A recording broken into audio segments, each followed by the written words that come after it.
My daughter-in-law said I'd last 2 days without them, so I took back the thing they got from me. Allison, that's my name. I was 68 when I moved into my son's house, my Bruce. Though Bruce never once called it my home, I had broken my hip the year before and needed a few months of help while I learned to walk without wincing. He agreed reluctantly, and Brianna agreed even less. I could feel it in the way she handed me plates like they were loaned privileges, and in the way Bruce avoided my eyes whenever he asked for more money for his never-ending startup. I had already poured thousands into that sinking ship, trying to believe my son still had some direction left in him. But somewhere along the way, helping him turned into enabling him, and gratitude turned into resentment. Each morning began the same. I shuffled into the kitchen quietly, leaning on the counter until the stiffness in my hip eased. Bruce would glance up from his coffee and say, "Mom, you're a walking bill. You drain this house every day."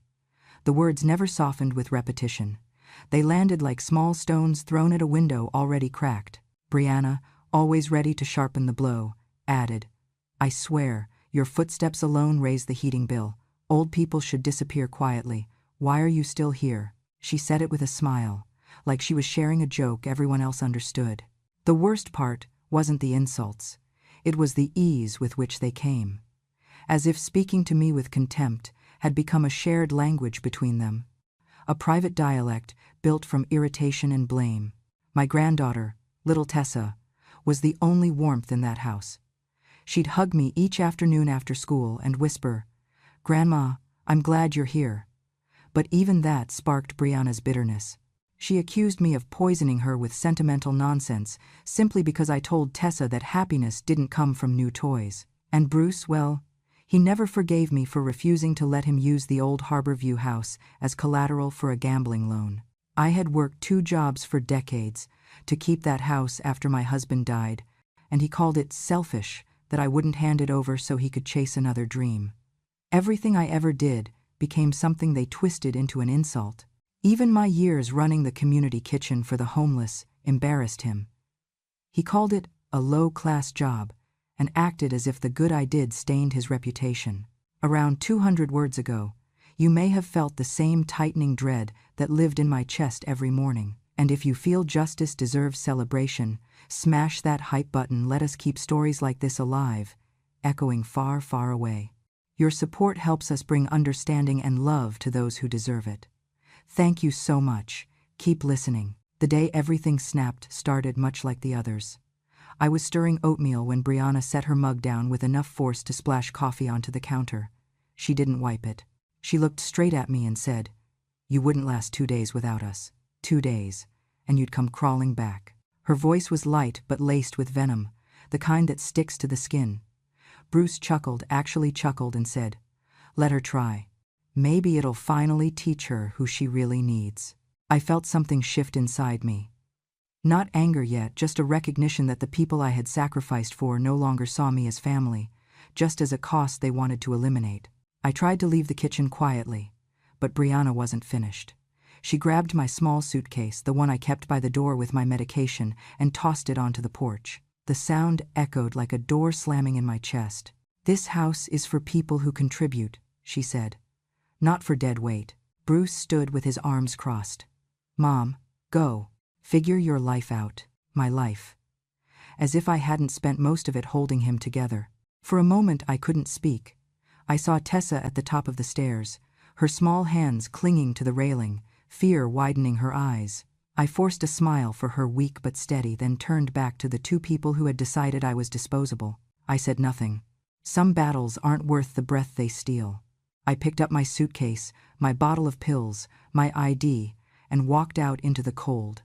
The door shut behind me before I reached the steps. They didn't watch me leave.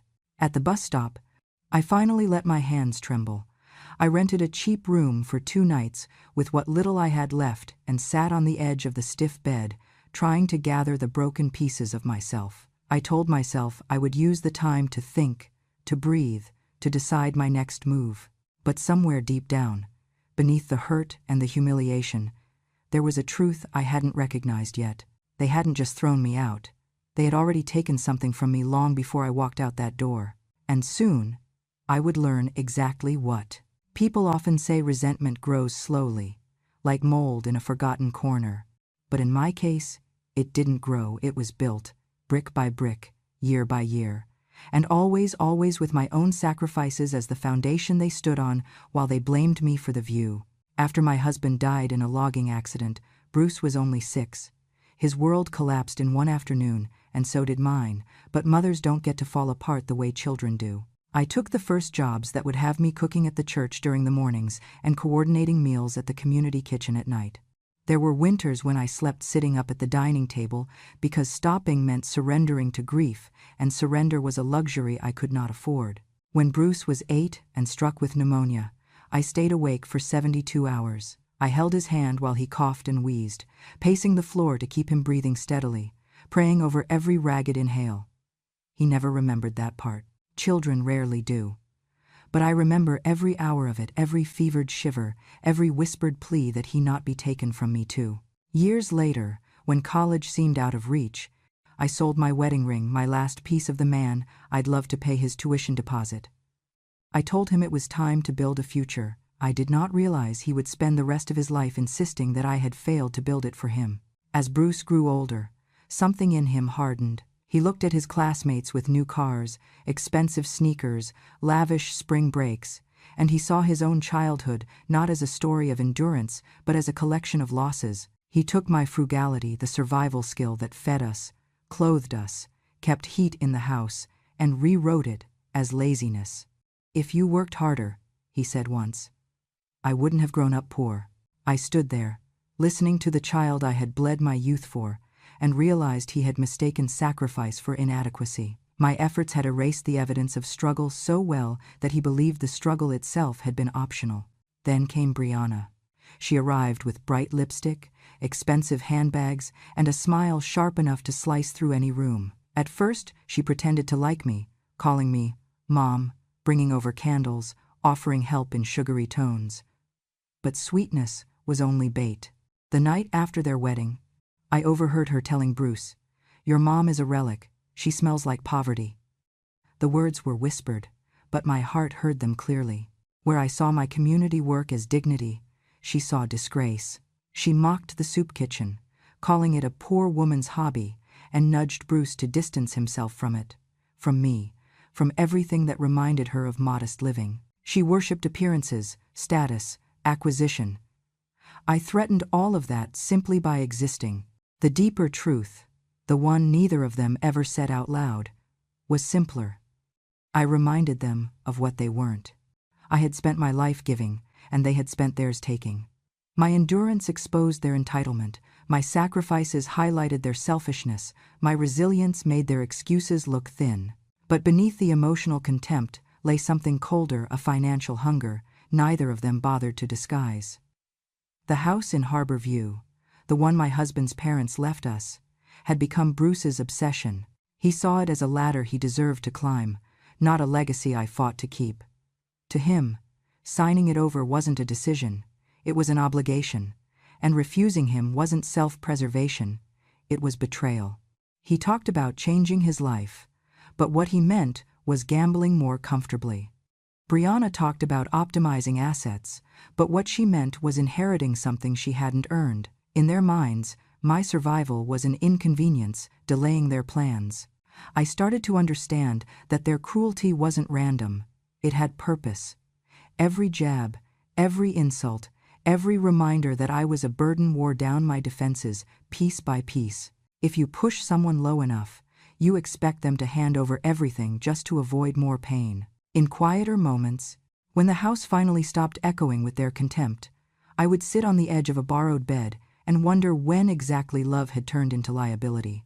Was it when Bruce realized I had nothing left to give? Or was it when he realized I still had something he wanted?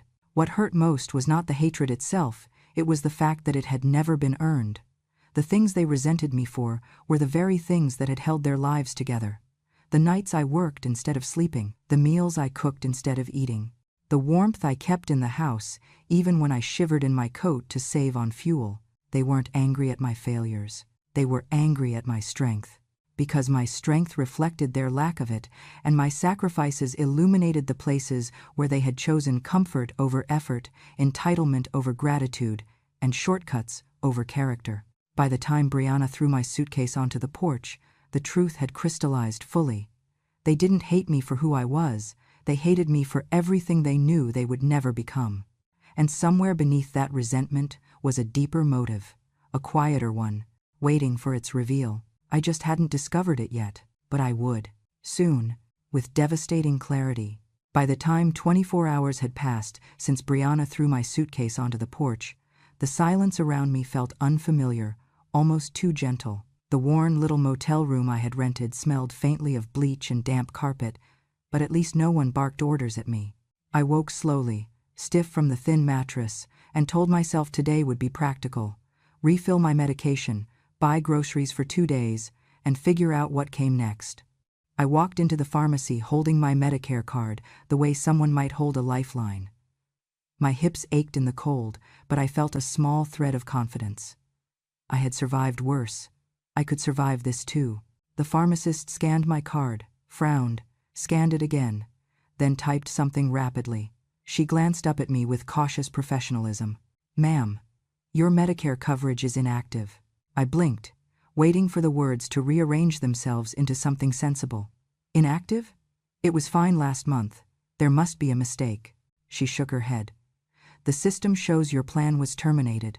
I can sell you the medication at full price, but it's expensive." Full price was more than I had in my purse, more than I had anywhere, I would soon realize. I thanked her quietly and stepped outside, the wind slicing through my coat. My phone buzzed with a low balance alert. For a moment I thought it was a delayed message, something from yesterday still catching up. Then I opened my banking app. Available funds, $0. My throat tightened. I refreshed the screen. Still zero. I checked my savings. Zero. My eyes stung, but not from the wind this time. I felt something inside me begin to crumble, slowly, deliberately, as if someone had been chiseling away pieces of my life while I slept. I walked to the nearest Social Security Administration office because I needed answers, and because part of me still believed this was a clerical error, an inconvenience, nothing more. I waited almost an hour before a woman in a navy sweater called my name. Her voice was kind, but her expression shifted the moment she pulled up my record. "Ma'am," she said carefully, "our system shows you changed beneficiaries last week." My heartbeat stumbled. I didn't change anything. She turned the monitor toward me. There it was in bold text. New beneficiary, Bruce Ridgway. For a moment, the room spun not dramatically, just a slow, nauseating tilt, as though reality had suddenly been nudged out of place. The woman continued. "It also shows you updated your payee information and authorized full transfer rights to your son." "No," I whispered. "I never signed anything." She hesitated, then slipped a printed packet across the desk. These forms were submitted with signature confirmation. I stared down at the page. My signature stared back. The loops were identical, the slant of the letters perfect. Even the small tremor in the A of Allison, the one my hand had developed after the hip fracture, had been replicated. "That's not me," I said, though the words barely made it through my tightening throat. "That is not my signature." "We also received video verification," the woman added softly. "A Face ID recording from your son's device." "Face ID?" My voice cracked. "What does that mean?" She tapped a key and a short clip opened on her screen. A face filled the frame. My face? But the lighting was odd, like it came from a computer screen. The background was blurred in a way that did not match any room I had ever been in, and my voice spoke with a flatness that didn't sound like me at all. "I authorize the beneficiary changes," the video me said. "Transfer all benefits to my son." My stomach flipped. That wasn't real. Not the lighting, not the voice, not the stiffness of the expressions. It was me, but not me. A digital puppet. I covered my mouth with my hand. "That's a fake. Someone edited that, or generated it." The woman lowered her voice. "Ma'am, deep fake identity fraud has been increasing. It is possible your likeness was manipulated, but we still need to file a formal report before we can freeze your account." In that moment, I understood something else. This wasn't just someone pretending to be me. This was someone who had rehearsed being me, someone who had studied my face, my voice, my habits, someone inside my own house. Deepfake. The word hit me harder than the cold air outside. Brianna worked in digital branding. She spent hours on her phone editing videos, using face swap apps, filters, voice modifiers. She once joked she could make a cardboard box look like a celebrity. I had never imagined she would use those tools on me. But I saw it now, the ease with which she handled my phone whenever she helped me navigate apps, the questions she asked about my signature, the way she recorded me reading bedtime stories to Tessa, angling her phone too deliberately. All the pieces clicked together with a sickening snap. They hadn't just wanted me out of the house. They had taken my money, my benefits, my legal identity. The woman handed me a temporary form for reporting fraud. My hands shook as I signed, not because I was afraid they wouldn't believe me, but because I was finally beginning to understand what Bruce and Brianna had done. They had prepared for my disappearance long before they forced me out. And for the first time since leaving their house, a new thought, sharp as glass, cut through my fear. If they could steal my identity so perfectly, what else were they planning to erase? I returned to the motel after the nightmare at the Social Security office, feeling hollowed out, as if someone had scooped out the insides of my life and left the shell standing only out of habit. I sat on the edge of the sagging bed, holding the fraud report form in my lap, trying to imagine how Bruce and Brianna had justified doing this to me. Maybe they did not justify it at all. Maybe, to them, I had stopped being a person the moment I moved into their house. When the front desk clerk handed me my mail, a small stack she had collected since yesterday, I felt a flicker of dread before I even saw the return address. On top was an official envelope from the IRS, the kind no one wants to see. My name printed neatly, my motel room number handwritten in pen. For a moment, I debated waiting until morning to open it, but the truth was already pacing behind my ribs, impatient. Inside was a notice congratulating me on receiving a large disbursement connected to a reverse mortgage loan. I reread the line 3 times because the words refused to make sense. Reverse mortgage. I had never applied for such a thing. I barely understood how they worked. My lungs tightened as I flipped to the details. Initial disbursement amount, $280,000. Funds transferred to account ending in 4,927. That was my checking account, the same one that now showed a balance of 0. A humming started in my ears. I forced myself to keep reading. Subsequent wire transfer authorized by the borrower. Funds withdrawn within 24 hours. The borrower. Me. At least according to their paperwork. The IRS letter included a reference number for the lender, a financial services company specializing in online reverse mortgages. Reverse mortgages. I remembered commercials playing in the background of the Ridgeway living room, elderly homeowners smiling as they explained how they had unlocked their home equity without selling. Bruce always scoffed, saying, "Stupid people give up real property for crumbs," but Brianna had listened with unsettling interest. The letter's last page showed a signature, my signature, approving the loan. And just like the forged forms at Social Security, it was flawless. Down to the identical tremor in the cross of the T, I felt my hand drift to my chest.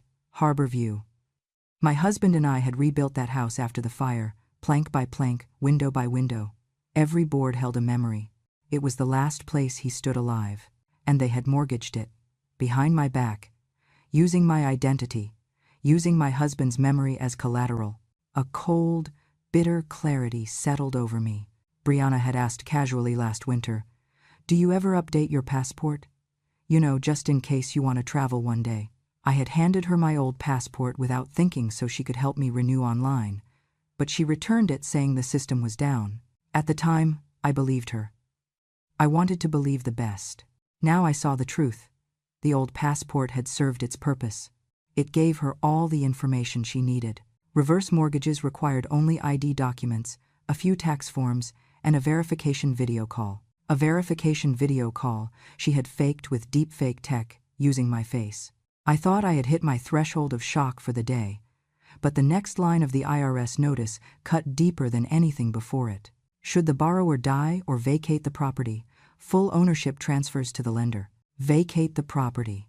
Like being kicked out, or disappearing, or dying. My breath caught in my throat. That was the moment I understood the true shape of their plan. The reverse mortgage wasn't the goal. It was step one. They had drained the money immediately because they never intended for me to see it. And the house, my last anchor to the life I built, would automatically belong to the lender once I vacated. Brianna's voice echoed in my memory, sharp as broken glass. Old people should disappear quietly. I pressed my hand over my mouth as the room blurred. Bruce and Brianna had not simply stolen from me. They had weaponized the law around my death. They had mortgaged my home, knowing that if I vanished, if they ensured I vanished, the lender would cleanly take the property, no question asked, no inheritance fight, no paper trail pointing back to them. They had planned a world where I died, owing a debt I never agreed to. I felt my legs give way, and I slid down the side of the bed to the floor. My breath came shallow and fast. A reverse mortgage, a forged identity, a stolen pension. This wasn't mischief or greed or carelessness. This was a blueprint for erasing me completely. And the most terrifying part was how close they had already come. Bruce's taunt replayed in my mind, cruel and casual, "Go figure your life out, Mom." But now I understood the truth. They had already figured it out for me, and it ended with me gone. Each time I closed my eyes, I saw the forged signature, the drained bank account, the notice claiming I had borrowed $280,000 I had never touched. By dawn, my hands shook so badly I could barely hold a cup of water. That was when my phone buzzed with a number I did not recognize. Normally, I ignored unknown calls, but something in me whispered to answer. "Mrs. Allison Green?" a woman asked. Her voice held a firmness I recognized from people who navigate crises for a living. "Yes," I managed. "This is Special Agent Mara Kingsley with the FBI's Financial Crimes Unit. I believe you filed an identity theft report late last night?" I felt my breath catch. I had only filled out the initial online form because a clerk suggested it, not expecting anyone to respond so quickly. I did," I whispered. "But I do not know if I did it right." "You did," she said. "And your name?" It rang a bell. "Do you have a moment to talk?" I hesitated. "I suppose so." "Good," she said, "because I think we've met before." I frowned. "I'm sorry, dear. I don't recall." "You wouldn't," she interrupted gently. "I was 10. You used to serve meals at the Harborview Community Kitchen. You always put extra cornbread on my plate because you knew I'd save half for my little brother." My heart paused, tripping over memory. A thin girl with tangled hair, clutching 2 paper plates. A child who didn't speak unless spoken to, but whose eyes carried too much hunger for someone her age. "Mara?" I whispered. "Sweetheart, is that really you?" "Yes, ma'am," she said softly, but her tone sharpened again with purpose. "And I'm here because what happened to you isn't normal. It isn't random. It's coordinated fraud." My chest tightened. I thought maybe I was overreacting. "No," she said.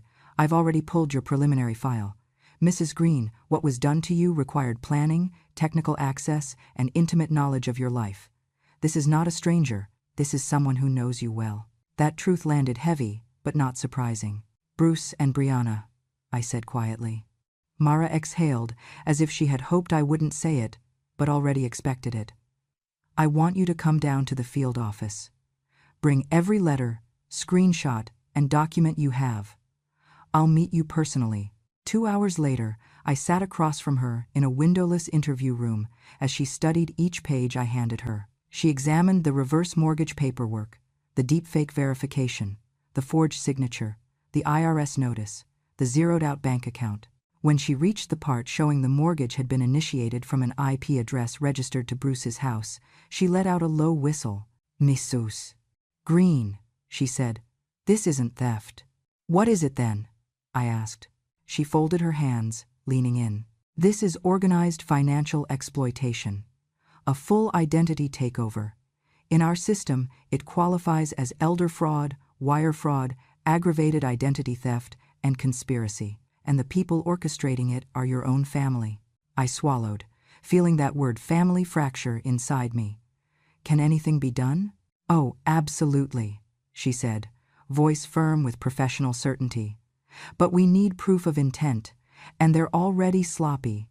If we push at the right angle, they'll reveal everything. She pulled out a small black device, the size of a lipstick tube. This is a body cam, she said. You'll pin it inside your cardigan. Completely legal. It uploads automatically to our secure cloud. I stared at it. You want me to go? Back? To their house? No, she said. Not to live. To confront them, but indirectly. I need you to sound vulnerable, desperate. People like your daughter-in-law reveal their crimes when they believe the victim is defeated. I almost laughed. A bitter, humorless sound. She already thinks that. Good, Mara said. Then the camera will catch everything. What do you want me to say? You'll knock on the door, Mara said, her tone calm and strategic. Tell them you're reconsidering. That you want to come back home. That you're scared, confused, and unable to manage alone. I stiffened. I don't want them thinking I need them. I know, she replied gently. But this isn't about pride. It's about evidence. People who steal from family often brag when they believe the power is theirs. I need them talking. I breathed slowly. And while this happens, what will you be doing?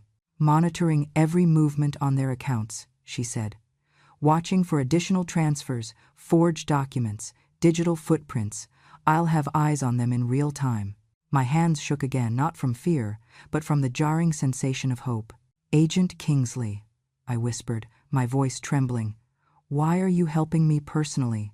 Her expression softened. You gave me food when no one else did, she said. You treated me like I mattered. Now it's my turn. For a moment, my eyes burned hot, but I blinked the tears away. I had no space left for weakness. Mara placed a reassuring hand on mine. You're not alone in this, Allison. I nodded slowly, letting the weight of the coming confrontation settle in. Because she was right. If I stayed silent, my life would be stolen clean. And if I surrendered, Tessa, the only innocent soul left in that poisoned house, would be their next target. I closed my fingers around the body cam. It ends with me, I said. And for the first time since this nightmare began, I felt steady. I stood on the porch with my body trembling just enough to seem believable. The cold evening air bit through my sleeves, but it was nothing compared to the chill settling in my bones from the reality of why I was here. Under my cardigan, the small body cam pressed lightly against my chest, humming softly as it recorded. Mara was already monitoring from the surveillance van parked 2 streets away. All I had to do was knock. My knuckles barely touched the door when it swung open. Brianna stood there with a smile so wide and poisonous it almost looked painful. Well, she said, crossing her arms. Look who crawled back. I lowered my gaze, as Mara instructed. I just need a place to stay. I cannot manage on my own. Behind her, Bruce snorted. Of course you can't, Mom. You're not built for independence. You're built for needing us. I forced a weak breath. Please, just for a few days. They exchanged a look, one of triumph, not hesitation. Then Brianna stepped aside. Fine, come in. Wipe your feet first. You always track in dirt. I walked inside, moving slow, letting my shoulders sag, letting them think their victory was complete. Bruce shut the door behind me with a smug click. So, he said, rubbing his hands together like someone preparing a performance. You ready to be honest this time? I blinked. About what? Brianna laughed. About how you cannot survive without us. About how you owe us everything. Bruce leaned against the counter, smirking. Face it, Mom. One signature and you became irrelevant. My chest tightened, but I kept my expression small and frightened. What signature? Oh, stop pretending, he said impatiently. The reverse mortgage, the one that unlocked $280,000. You're welcome, by the way. I shook my head. I never signed anything. And that, Brianna said sweetly, tapping my cheek with one red fingernail, is the beauty of technology. Your face is mine to use, Allison. She pulled out her phone and waved the screen in front of me. For a split second, I saw my own face, my eyes, my mouth, speaking words I had never said. My stomach flipped, but I willed myself to stay still. Deep fakes are just the beginning. she continued proudly. The world believes what it sees, and it saw you approving every transfer. Bruce chimed in, grinning. Even the Social Security changes. It all went through beautifully. The government literally thinks I'm your legal beneficiary now. My pulse thudded. Every word they spoke fed directly into Mara's secure system. Every confession was a nail in the coffin they'd built for themselves. I swallowed hard. But why take everything? Why ruin me like this? Bruce shrugged. You were holding us back. You always have. You kept that Harborview house to yourself. And for what? Sentiment? That's not value. That's dead weight. Brianna stepped closer, her voice lowering into something colder. And besides, once the mortgage company takes the house after you pass away, it's a win-win. We don't have to maintain anything. We get sympathy, and we get to finally start our lives without your shadow choking the air. I felt a tremor of real anger, hot, sharp, almost uncontrollable, but I forced it down. Not yet. Then Brianna said the thing that nearly made me forget the plan entirely. And after you disappear, she said casually, we're sending Tessa to live with my sister in New Hampshire. She's been wanting a child for years, and frankly, I am tired of pretending to like that kid. I realized then that they were not simply removing me from their lives, they were redesigning their entire future without any trace of the family that built them. My breath stopped. What? Bruce rolled his eyes. Come on, Mom. You didn't think we'd keep her, did you? We're starting fresh. No obligations. She'll be better off, Brianna added. My sister knows how to raise children properly, not with charity values and poor people morals. For a moment, I forgot to breathe. My hands tightened at my sides. My vision blurred at the edges. They weren't just planning to erase me, they were planning to erase her entire life. Bruce misread my expression and snorted. Look at her. She can't even process it. I told you she'd fold. Brianna laughed. She's folding right now. It's adorable, really. I lifted my head slowly. So everything you've done was intentional? The house, the accounts, the mortgage, the Social Security? Bruce shrugged. Yeah. We planned it. Took months. So what? And you feel no guilt? Guilt? Brianna scoffed. Guilt is for failures. We're building our future. A small green light blinked twice beneath my sweater, the signal from the bodycam app. Mara had everything. I let my shoulders straighten just a little. Thank you, I said quietly. Bruce frowned. For what? For telling me the truth. Before he could speak, the front door burst open. Agents flooded the living room, shouting commands, guns drawn but steady. Brianna screamed. Bruce froze with his hands half raised, eyes wide and wild. Bruce Ridgway and Brianna Ridgway. The lead agent barked. You are under arrest for aggravated identity theft, wire fraud, elder exploitation, conspiracy, and federal mortgage fraud. Brianna shrieked. She set us up. That old woman tricked us. I finally stood at my full height. No, I said, my voice steady. You revealed yourselves. Bruce stared at me like he had never seen me before. For the first time, I saw fear in his eyes, not of losing money, but of losing control. Agents cuffed them both, dragging them toward the door as they screamed accusations that no one believed. And I stood in the middle of the living room, heart pounding, breath shaking, but unbroken. They said I wouldn't last 2 days without them, but they hadn't lasted one night against the truth. The federal courthouse in Boston felt colder than any winter I had ever lived through. Not because of the weather, but because justice has a kind of chill to it, a sharpened edge that slices through pretense. Reporters filled the hallway like crows waiting for a feast. When they whispered my name, some with sympathy, some with morbid fascination, I kept my chin steady. I had survived worse than eyes on me. Bruce and Brianna were brought in wearing orange jumpsuits, shackled at the wrists and ankles. Brianna's hair was unwashed, pulled into a tight knot that made her look older than her 40 years. Bruce refused to look at me, jaw clenched so hard a vein pulsed in his temple. He still thought he was the victim. He still thought the world owed him something. The judge entered, commanding the courtroom with the kind of authority that could silence a hurricane. After the charges were read, wire fraud, identity theft, mortgage fraud, elder abuse, and conspiracy, Bruce shifted, as if each word added weight to his chains. The prosecution began with precision sharp enough to draw blood. They projected 2 videos on the courtroom screen. The real footage, a hidden camera recording of Brianna bragging, "Your face is mine to use, Allison." Gasps rippled through the gallery. Even the judge raised his brows. Next came the IP logs.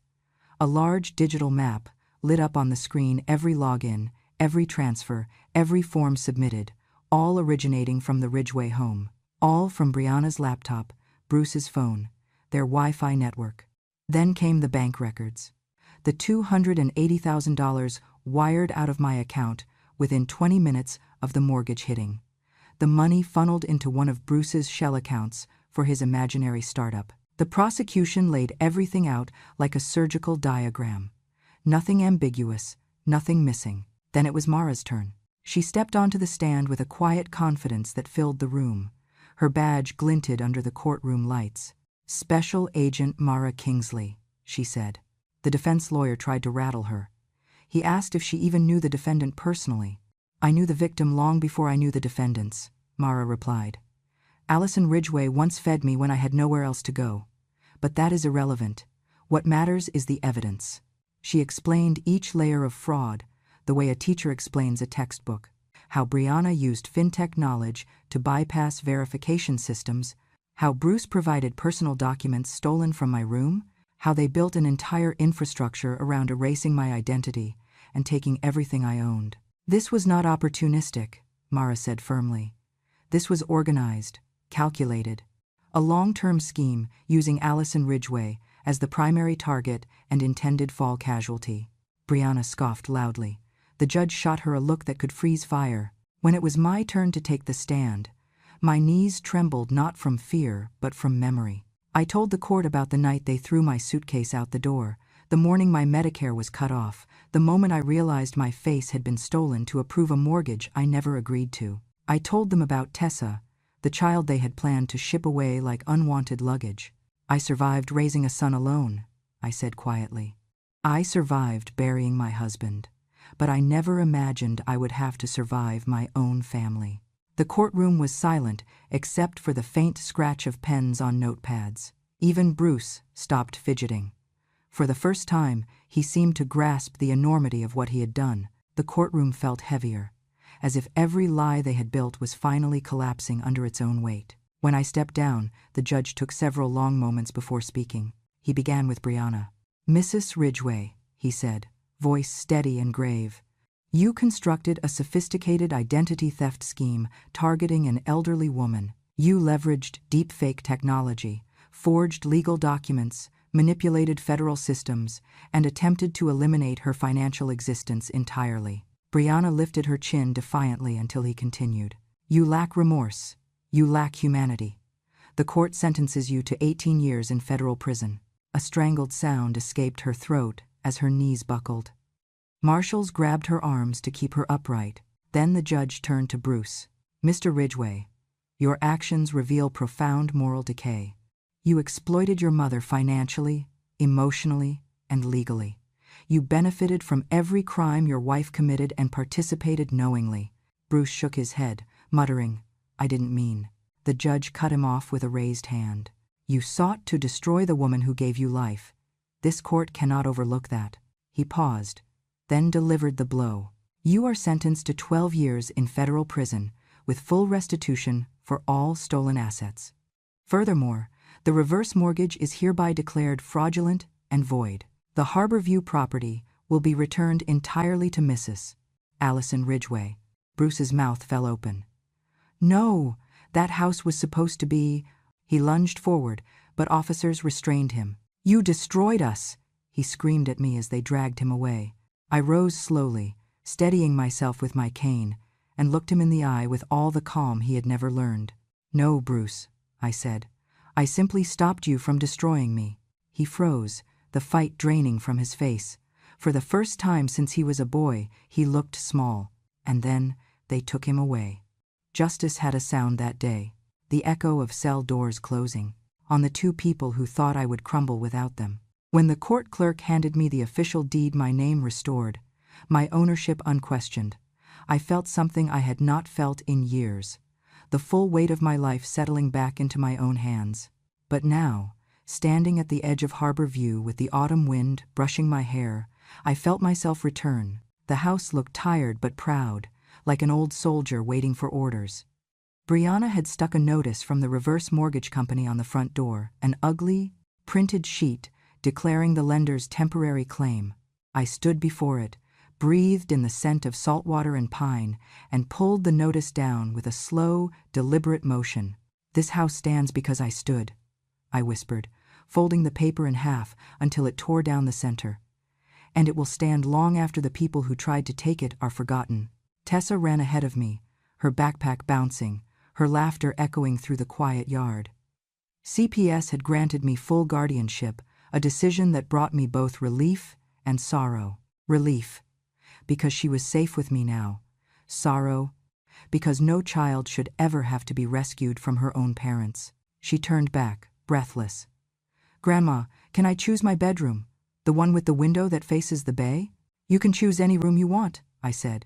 "This house belongs to us now." She wrapped her arms around my waist and pressed her cheek against me. "I always knew you'd come back for me," she whispered. "Even when Daddy said you wouldn't." My throat tightened, but I hugged her tightly. "I never left you, sweetheart. Not really." We spent our first week cleaning, repairing, reclaiming the space inch by inch. Tessa swept the porch while I scrubbed cabinets that still smelled faintly of cedar. Neighbors brought casseroles and paint cans, knocking gently on the door as if approaching a sacred site. Many of them had watched me raise Bruce alone, seen my husband's funeral procession, eaten meals I cooked at church fundraisers. One woman, Mrs. Alder, squeezed my hands and said, "What they did to you was evil, but you endured, and that matters." The local senior center invited me to speak about fraud prevention. Then a journalist called, wanting to discuss elder abuse awareness. My story traveled through the community faster than I expected, not as gossip, but as a warning. I accepted each invitation not for recognition, but because I knew how many people were still suffering in silence, believing themselves powerless. "I am not brave," I said at the first event, "but I am stubborn, and sometimes stubbornness is enough to survive." Every evening, Tessa and I watched the sun dip behind the bay from the porch swing her grandfather built. She would rest her head on my shoulder, humming softly. Watching her glow in the golden light filled me with something so tender, it almost hurt. A future. Our future. Frank visited often, bringing ice cream or new locks for the back door. He and Tessa bonded over fixing things, the garden gate, the loose railing, the old weather vane that squeaked when the wind hit it just right. Sometimes they teased each other like uncle and niece.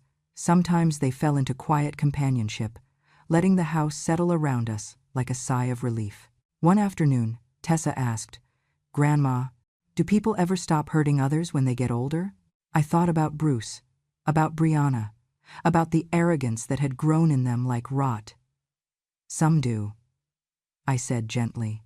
"Some don't. But the important part is that you learn from it, and you never let someone take your kindness and twist it against you." She nodded solemnly, as if tucking the lesson somewhere safe. Several weeks later, when the leaves turned the color of burnt sugar, I decided it was time to reinstall the wooden plaque beside the front steps. The old one had rotted, and the reverse mortgage sticker had covered it. I sanded a fresh cedar board, carved the letters with careful hands, tracing each groove with memories I refused to abandon. Ridgeway Home returned to its rightful owner. Tessa helped me paint the letters a deep navy blue. When we finished, we stood back and admired our work. The sign looked strong, unapologetic, an announcement, not a decoration. "Do you like it?" I asked. Tessa grinned. "It looks like it's telling the whole world the truth." I nodded. "That's exactly what it's doing." As we fastened it above the railing, a breeze swept in from the bay, lifting the edges of my hair, carrying the scent of salt and victory. My daughter-in-law once said I would not last 2 days without them. She was right in only one way. 2 days was all it took for me to realize I could survive everything they stole from me. And the moment I chose to take back what was mine, their entire world collapsed. I stepped onto the porch, feeling the boards settle under my feet like a heartbeat returning. They thought I needed them to live, I murmured. But the truth is simple. I looked at my home, my real, rightful home, and let the final words escape with quiet certainty. They built a future that required my absence. But the moment I reclaimed my life, their future vanished. Thank you, sweetheart, for walking with me all the way to the end of this long story. Some roads bend, some roads break, and some roads like mine lead you right back to the place you were meant to stand all along. If my story touched something in you, if it reminded you that dignity has no age limit, if it reminded you that no one, not even family, has the right to steal your life out from under you, then you and I understand each other more than you know. And if you want to hear more truths from women like me, women who survived what should have broken them, then I would be honored, truly honored, to have you stay. Subscribe to Grand Emma True Stories. Here, every betrayal becomes a lesson. Every injustice becomes a warning. Every quiet woman finally gets the microphone she was denied her whole life. Your support keeps these stories alive, keeps them traveling farther than the walls that once tried to silence us. Thank you for listening, my dear. And remember, when a grandmother finally tells her story, the world should sit still and listen. Come back soon. I have many more truths to share with you.